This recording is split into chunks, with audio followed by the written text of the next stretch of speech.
Really, Bond? You're drinking Heineken now? Drink Newcastle. That would make more sense, and it tastes better.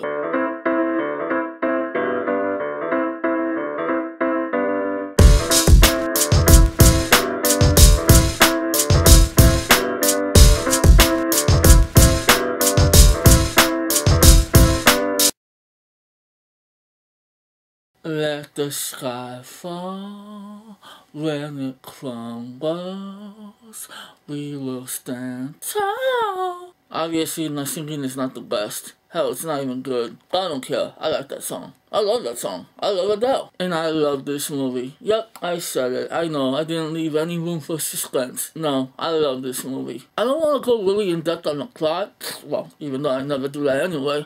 The thing is, I don't want to spoil nothing. But what I like is the fact that the plot is no take over the world type of plot. It's not, it's not motivated by money. It's personal. It's a personal attack on MI6. I like that. I like the fact that M, played by the wonderful Judi Dench, is very vital to the plot. What people need to understand is that this Bond series is headed in a different direction. Casino Royale was like a reboot. In actuality, which it may sound a little insulting, but they basically threw the history of Bond out the window and just decided, let's just start over, let's start fresh, let's be more realistic. Daniel Craig, I mean, what else can you say about the guy that hasn't been said already? He is terrific as Bond. And this being his third film, obviously he is definitely a pro by now. I love that this film explores the themes of trust and loyalty more than any past Bond movie. It actually makes for some very dramatic elements of this film, which is not really surprising considering that this is directed by Sam Mendes, who's known for making Oscar-worthy dramas. I gotta say, this is probably the most beautifulest Bond movie I've ever seen. My goodness, every shot in this movie is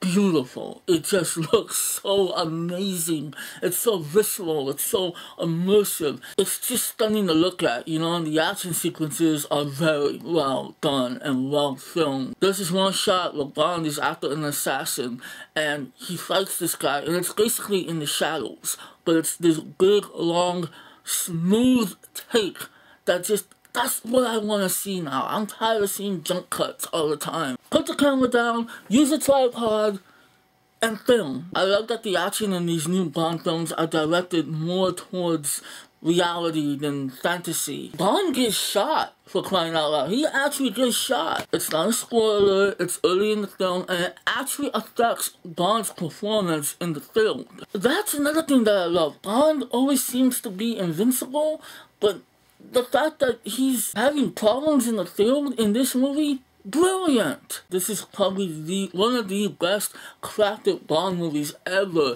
So if ever a Bond movie will be nominated for direction, let's talk about some of the performances and the characters. Naomi Harris, she's the latest Bond girl, and I think she did a wonderful job. She definitely handles her own, and she's actually kind of charming.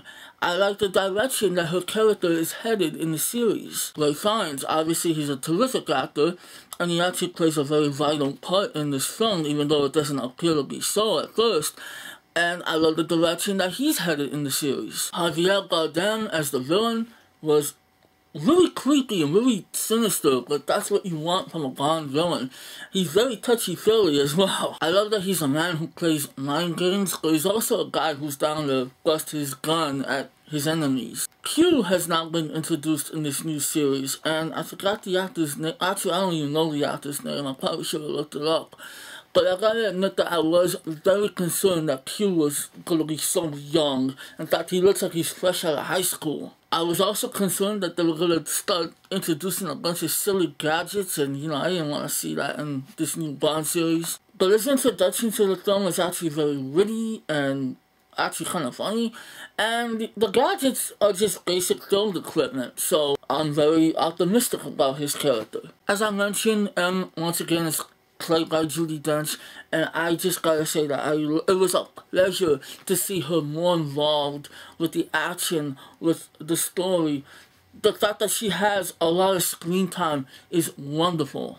The Gone Girl element in this film is not a big part of the film, and that might discourage some people, but the story is what matters in this film. Not the action, not the glamour, not the sex, the story. And for a Bond movie to focus so heavily on story, it's very impressive. The F word is actually used in this movie. Would you believe it? I don't think the F word has ever been used in a Bond movie. Now, don't expect it to be over dramatic and, don't wait for it. It's not something that's yelled out. It's actually very subtle, and it actually comes at a dramatic point where a character is at their lowest point. I, as a longtime Bond fan, I appreciate this series and the way it's headed because, even though I enjoy the past films, this is something that is a lot more mature, and I look forward to future installments more than I ever have. Longtime fans may not be as, optimistic about the series, but I mean,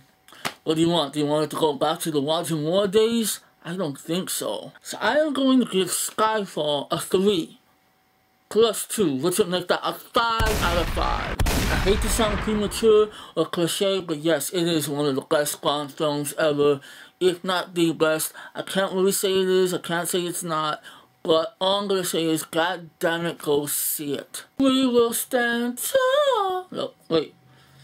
We will stand tall. No. We will stand tall. Ah, forget it. What's it?